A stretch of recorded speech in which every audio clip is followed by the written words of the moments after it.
इस खबर को लिखने से पहले हमने इंदौर के कई वरिष्ठ चाटुकार पत्रकारों को फोन लगाया और पूछा कि भाई कलेक्टर के खिलाफ खबर छापोगे।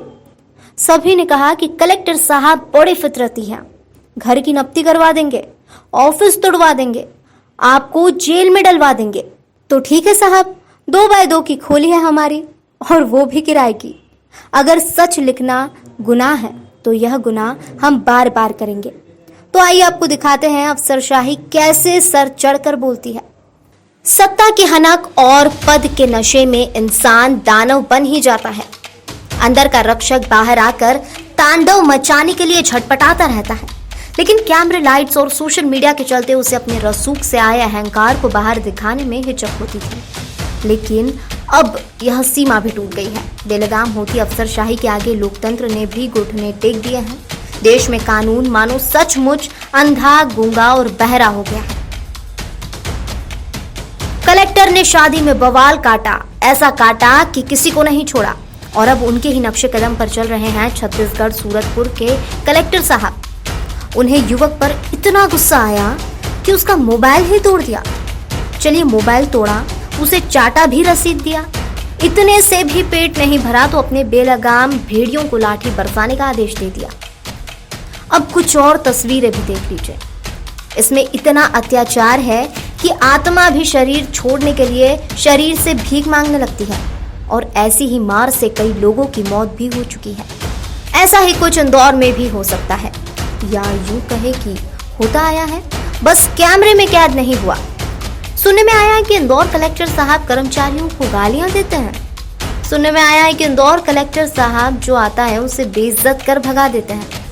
सुनने में आया है कि अधिकारी भी उनके रवैये के कारण रो रो देते हैं।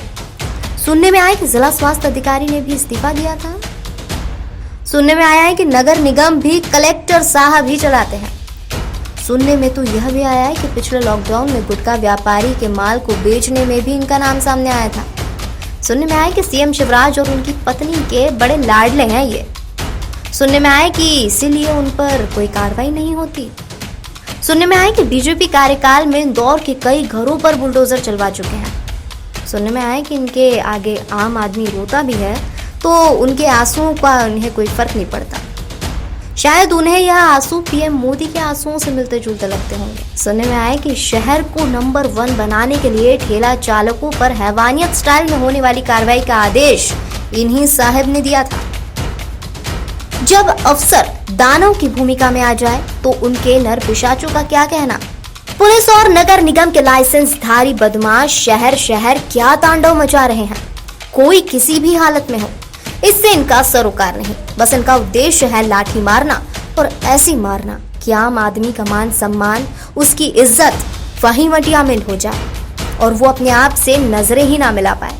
उसे लगना चाहिए कि वो बदमाश है, उस पर रासुका लगी है। उसे लगना चाहिए कि वो अपराधी है, तभी तो पुलिस उसके साथ वो कर रही है जिसे देखकर आपकी और हमारी रूह कांप जाए। 2020 और 21 ने आम आदमी के साथ मध्यम वर्गीय व रईसों की भी कमर तोड़ दी है। ऐसे में निगम के जल्लादों का आतंक जारी है, और वीडियो इसी बात की गवाही है। ऐसे वीडियो इंदौर में कई वायरल हो चुके हैं। लग रहा है हैवानियत में भी नगर निगम नंबर 1 आना चाहता है, तभी तो इन तस्वीरों पर ब्रेक लगाने के लिए कोई कदम ही नहीं उठा रहा।